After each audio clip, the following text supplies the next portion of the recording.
So just have a quick look this morning at the proposed current hack testing. Obviously you've seen from the posts I've made about the CRZ hacking that we've reached the limit for the nickel metal hydride OEM setup for voltage hacking due to the DC to DC converter limitation at around 150 volts. So we can't go above that, otherwise the DC to DC converter cuts off. So we're now moving on to current hacking, and this is all basic test of concept stuff at the moment. So this is an old switched current hack from the early G1 Insight work I did over 10 years ago. This is similar to the sort of thing that we used for the Insight rally car.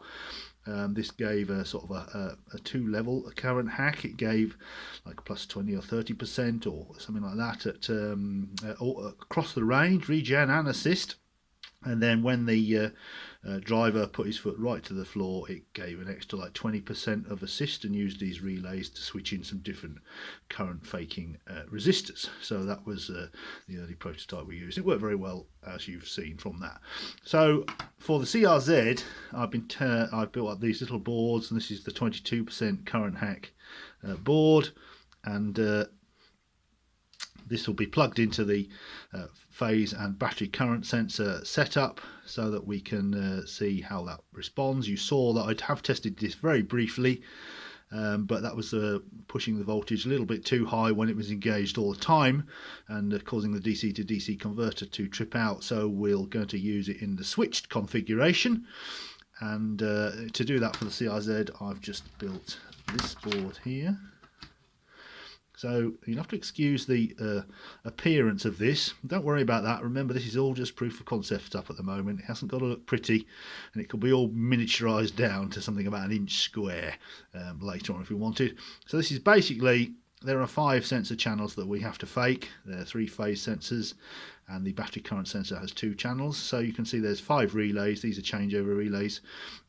So the signal comes in here from the current sensors. There's like in and out for each current sensor.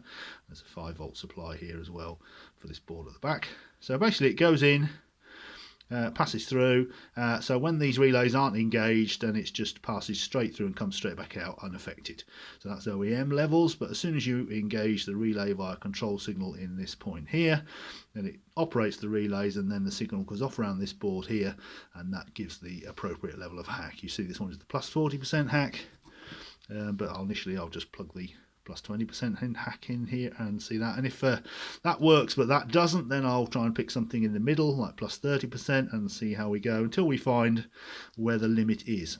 So that is the switchable current sensor hack for the CRZ testing today. I've just got to take out my spare LTO block now, because obviously we know I can't go higher than 60 LTO cells in my nickel metal hydride car, but obviously we've still got some work to do to see if an OEM lithium CRZ pack that has a slightly higher voltage, so it'll be interesting to see if the DC to DC converter in one of those is higher rated.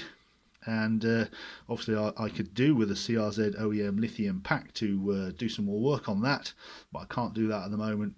Basically I can't afford to buy one at the moment. So I did mention possibly if people want to support this research, then they can donate by PayPal if you want to. What I can guarantee is that any monies that I do receive to support this CRZ research will go on buying things like the lithium pack or equipment or gadgets or parts or whatever that are needed to try and make these things and get to the bottom of where we want to be, and you would get a discount equivalent to any donation you make on any gadgets that come out of this research. So that's where we are.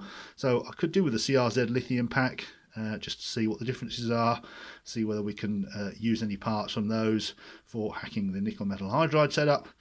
So that's where we are. So today it's going to take out the LTO pack, swap in this switchable current hack, and I'm actually, to switch it, I'm just going to use the button initially.